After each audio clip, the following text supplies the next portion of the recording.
In the headlines, protesting women burned down Boko's traditional ruler's house over arrest of suspects. Suspected Boko Haram insurgents killed pastor, 5 others in Yobe State. The federal government has announced the extension of free train rides until Sunday. On the foreign scene, Zimbabwe gold mine collapses, leaving 11 miners trapped. Hello there, welcome to the news update on Trust TV. I'm Abdullahi Ahmed.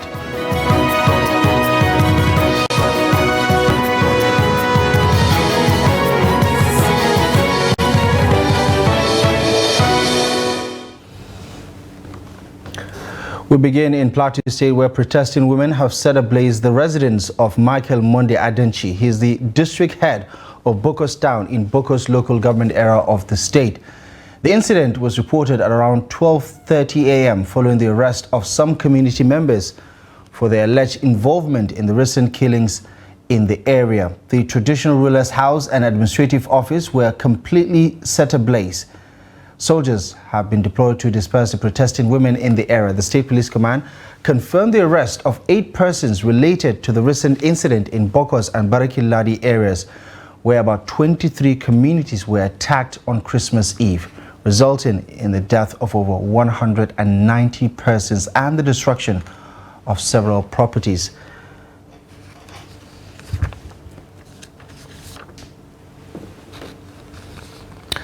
Let's now speak to Trust TV's Ado Musa, who is standing by for us in Jos, the Plateau State capital. Ado, good evening. Thank you most kindly for joining us. It's been a very busy 3 weeks so far in Plateau State. What more do we know about the reasons why the traditional ruler's home, the district head's home, was attacked by these protesting women? What happened was around 12:30 a.m. After the report of arrest of some members of the community for alleged involvement in the killing that is ongoing within the communities of Bokos. So the women now felt that their members were not part of those that are supposed to be arrested. So for that reason, they now gathered together and then headed to Sector 5 of Operation Safe Haven to register their anger regarding the arrest of their members. So from there, they also moved to the Divisional Police Headquarters of Bokos local government, where they also went to register their anger. So after leaving there, they now moved to the traditional ruler's house to also complain. But unfortunately, before you knew anything, the protesters then set the house ablaze. And according to the Operation Safe Haven, that the arrest followed the report of the isolated killing recorded from Monday until today. Because even today, there was also another cause that was also recovered from one of the communities. So according to the security, particularly the Operation Safe Haven, that they carry out the arrest in order to stop the ongoing isolated killing, so as not to allow it to get out of hand. But a moment later, according to him, that after the arrest, they made a lot of interrogation and then later released some of the suspects that were arrested by the Operation Safe Haven. However, the police, on the other hand, is saying that they have already arrested 8 persons in connection with the alleged involvement in the isolated killing. So this is what is happening at the moment. Well, what do we know about their anger at the district head, for instance? Why they're setting his home ablaze? What perhaps is his connection with the arrest? Yes, according to some of the sources from the community, they said they are alleging that the traditional ruler is siding with the herders, because he is not a herder, but according to them, he is siding with the herders. So for them to now see that, okay, this man has been siding with the herders, or rather he has not been siding with them, so the only thing they can do is just for them to maybe descend on him or set his house ablaze. So this is just the reason. They say he has been a betrayal, you understand? They call him all sorts of names. That, in fact, generally they say is a betrayal. He's siding with the herders. So these are the reasons given by some of the residents that the woman went to the house and then set it ablaze. Right, okay. Give us a sense of the security setup across Bokos and Bariki Ladi. We understand the special task force is in place. And these targeted killings have happened from Monday to date. And as you did say a little earlier, that another corpse has been recovered. Give us a sense of the impact the recent task force has had in these volatile areas. The problem is this. We do have problem with security agencies, especially when we are looking for certain information, especially with regard to the current development, that is the isolated killing. We do ask them that, okay, with the pronouncement of deployment of security personnel to some of these affected areas, yet we have been hearing reports of killings. What has been the problem? They will tell you that, okay, they will not be able to tell us anything about that one. All they know that they have deployed security personnel in the area, and they are very sure that all these areas, they are in control of these areas. And what is surprising, according to some of these residents, is at the moment, both farmers and the herders, a farmer cannot go to a zone that is not, for example, that is not his own comfort zone. A farmer also, a herder cannot also go to another zone that maybe you hardly find Fulani herders in this area. Right. So they only move around their comfort zone. They hardly move away from their own comfort zone. So this is the situation at the moment. So the moment one person or a particular person moves from his own comfort zone to another zone, definitely there may be another story of either being injured or get killed.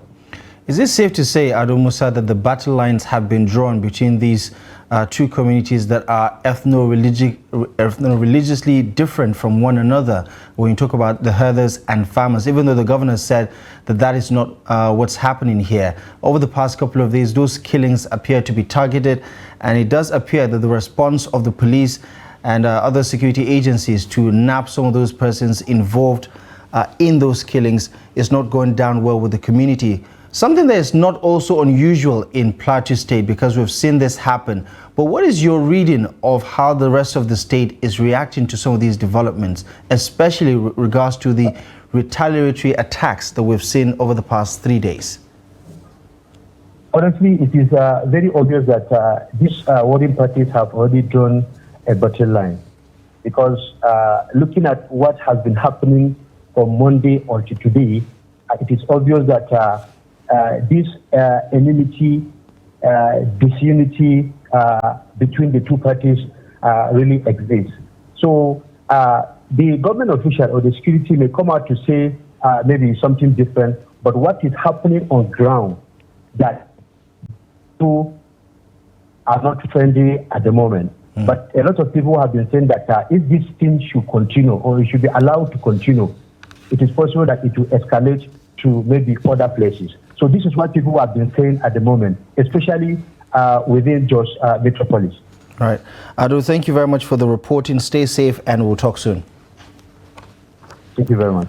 All right, Ado Musa there speaking to us on the latest developments in Plateau State, where in Bokos area, women have set ablaze the home of the district head of Bokos following the arrest of some persons in connection with the recent killings in that part of Plateau State. We'll bring you more as soon as we learn a lot more developments regarding this insecurity in the Plateau. Well, let's talk about security in Abuja, where Abuja's Buhari Area Council is continuing to face insecurity, which has escalated with 2 police officers sustaining gunshot injuries and 7 family members were abducted by bandits on Wednesday. A middle-aged man who led the police intervention was shot dead by the bandits. The incident occurred during the early hours of Wednesday in Zuma 1, Buhari Central Ward, where bandits wielding AK-47 rifles targeted specific homes.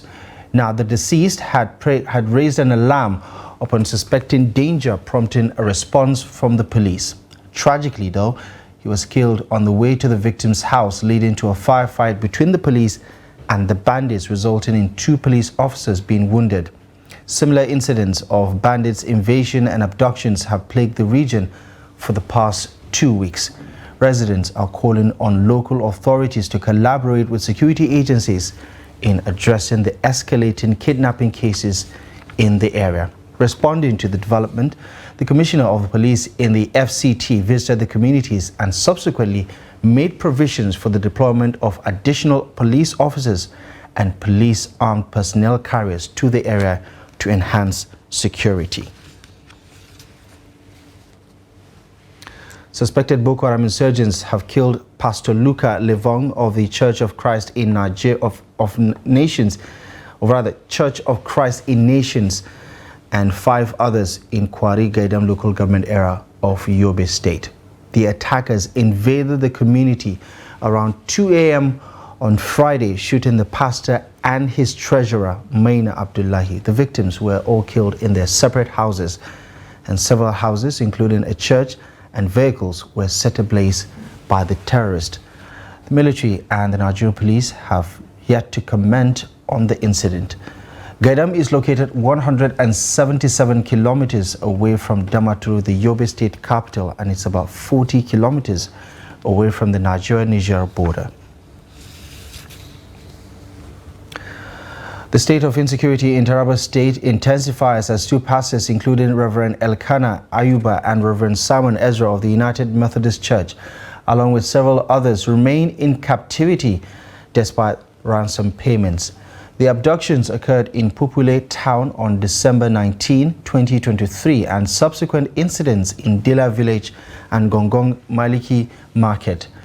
Reverend Philip Micah Dopa of the UMC condemned the attacks, emphasizing the economic and emotional toll on the community. Now, despite ransom payments, none of the abducted individuals, including the pastors, have been released.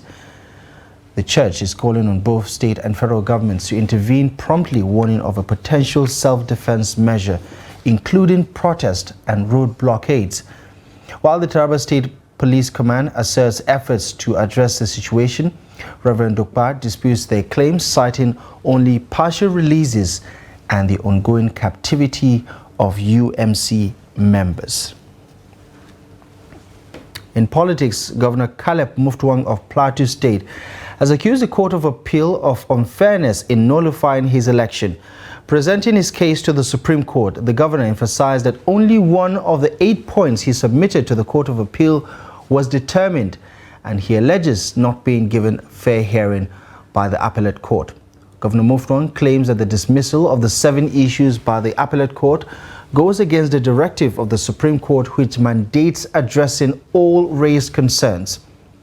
He appeals to the Supreme Court to declare him the validly elected governor of Plateau State, asserting that where there is a wrong, there must be a remedy. The hearing of his brief by the Supreme Court is scheduled for Tuesday. His team is led by an 8-man team of senior advocates of Nigeria, with Kanu Agabi at the helm. The federal government has extended the initiative of free train rides until Sunday in collaboration with the Federal Ministry of Transportation to alleviate financial burdens on post-festive travelers. The Managing Director of the Nigeria Railway Corporation, Fidet Okiria, announced the extension in Lagos on Thursday, encouraging passengers to book tickets online to avoid terminal crowds. The extension aims to facilitate the movement of Nigerians who have traveled during the festive period. Okiria urges passengers to obtain their tickets from authorized sources at no cost, acknowledging the federal government's decision as a relief for transportation costs.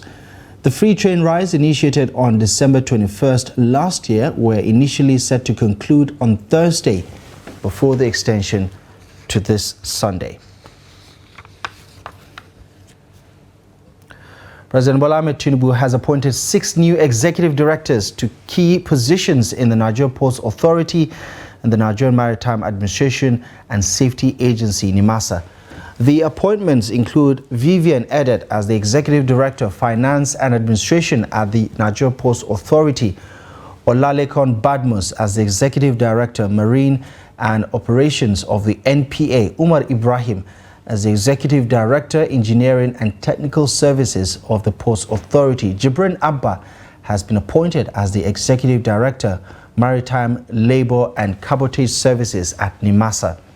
Chudi Ofodile as the Executive Director, Finance and Administration, as well as Fatai Ademi as the Executive Director, Operations of NIMASA. The President expresses confidence that the appointees would contribute significantly to boosting the marine and blue economy sector's role in the nation's GDP. You're watching Trust News Update. Coming up ahead, Port Harcourt and Dangote refineries set to trigger significant drop in prices of PMS in the country. Details of this and many more stories coming up ahead after the break. Welcome back to the news. Let's take another look at the top stories. Protesting women in Bokos have burned down the home of the district head over the arrest of suspects in the area. Suspected Boko Haram insurgents have killed a pastor, 5 others in Gaidam. The Federal Housing Authority has denied responsibility for the planned demolition of houses in Zidu community near Lugbe Phase 11 in Abuja. In a statement, the Housing Authority clarified that it is not intending to demolish about 1,500 houses as claimed, refuting those claims made by certain individuals that the authority says are engaging in land grabbing. The FHA explains that its acquisition of land from the Federal Capital Territory Administration for housing development, emphasizing an enumeration exercise and compensation to farmers in the area. The authority identified encroachment on its land by squatters, particularly in the right-of-way of Ring Road 3. The Federal Housing Authority and the Federal Capital Territory Development Authority initiated the identification of developments within their land, calling for genuine claimants to provide proof of ownership and approval for documentation. The statement condemned misleading claims about demolishing the entire Zidu community, asserting that the FHA's commitment to avoiding slum development within its estates. Genuine claimants were urged to come forward with relevant documents for proper documentation. Operations at the Port Harcourt and Dangote refineries are set to trigger a significant drop in prices of PMS, according to former Minister of State for Petroleum Resources, Ibe Kachuku. During a visit to the governor of Delta State in Asaba, Kachuku commended the Tinubu administration for its efforts in reducing the cost of refined petroleum products. He highlighted that while the subsidy was initially removed under former President Muhammadu Buhari, the discontinuation of the modulation policy has set Nigeria back. The former group managing director of the Nigerian National Petroleum Corporation expressed optimism with the imminent commencement of operations at the Port Harcourt and Dangote refineries, foreseeing positive impacts on the pricing landscape in Nigeria. It's not right when you say we didn't actually remove subsidy. And if you remember, I took over as GMD of NNPC in 2015, and in 2016, January, I removed subsidy. Because as far as I was concerned then, the price distortion was such that it was giving advantage to just a few people. And the government was hurting and we couldn't finance our needs. So if you remember, we did a price increase from, I think it was 90K to about 140 or something like that. And so with that, subsidy got removed. And if we had continued with the modulation policy, probably won't be where we are today dealing with subsidy issue again. So I think the move for removal of subsidy is a good move. If what I hear is true, that Dangote is almost on the point of test running the refinery, and the Port Harcourt refinery is in high gear for hopefully a resumption, those are positive news. I like to see all the refineries come back. But more important, we also did modular refineries, like you can remember. I approved about 9 modular refineries. 3 of them right now producing, which is good, and I think we need to do a whole lot more of that. Well, what we have is the African market, and if we can produce these refined petroleum products, we'll use the ones we have, we'll begin to move others on export, and that will eventually drive down the price of your refined petroleum products in Nigeria. So I wish the government well. I think they're on the right path. Let's see how quickly we can get this done. To some more business now. The equity market on Thursday continued its bullish run, with investors' net worth appreciating by 265 billion naira on bargain hunting. The positive performance was due to investors' buy interest in the stocks on tier 1 banks. The capital market capitalization rose by 0.62% to close at 42.69 trillion naira, as against 42.492 trillion naira recorded on Wednesday. Consequently, the benchmark all-share index rose by 482.97 points to close at 78,020.54, as against 77,539 recorded the previous session. Now, the year-to-date return moderated to 4.34%. Looking at developments on the international scene, 11 subsistence miners are trapped in an underground shaft following a ground collapse at Zimbabwe's Red Wing mine, located 270 kilometers west of the capital, Harare. The incident occurred on Thursday morning, with preliminary assessments suggesting earth tremors as the potential cause, according to Zimbabwe's Mines Ministry. Metalon Corporation, the owner of Red Wing Mine, confirmed the incident and has deployed a rescue team to bring the trapped miners to the surface. Despite multiple rescue attempts, the unstable ground conditions have made operations unsafe. Red Wing Mine has been under corporate rescue since 2020, and unsanctioned mining activities have been carried out by subsistence miners in the area. Oscar Pistorius, South Africa's former Olympic runner, has been released from jail on parole nearly 11 years after fatally shooting his girlfriend, River Steenkamp. The 37-year-old double amputee, known as the Blade Runner, was discreetly moved from Atteridgeville prison to his home in Pretoria. The Department of Correctional Services confirmed his admission into the community correction system. Pistorius, prohibited from speaking to media under parole conditions, will maintain a low profile. He was convicted of murder in 2017, receiving a 13-year jail sentence from the 2013 Valentine's Day shooting. In sports, Sheffield United have signed Villarreal striker Ben Brereton Diaz on loan for the rest of the season. Diaz, 24, is Chris Wilder's first addition to the squad since returning to manage the club for a second spell in December. The Chile international left Blackburn for Villarreal when his contract at Ewood Park expired last summer.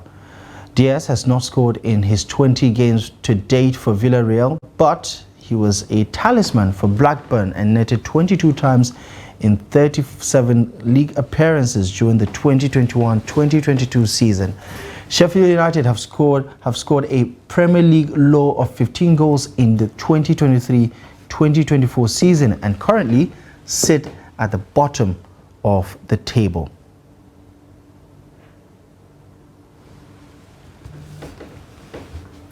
Well, that's all the news for now. Check back a little later at 9 o'clock for the day's bulletin. For now, follow us across our social media platforms to catch up with more content, and you can take a look at our website, trusttv.com, for more news. My name is Abdullahi Ahmed. Thank you for watching.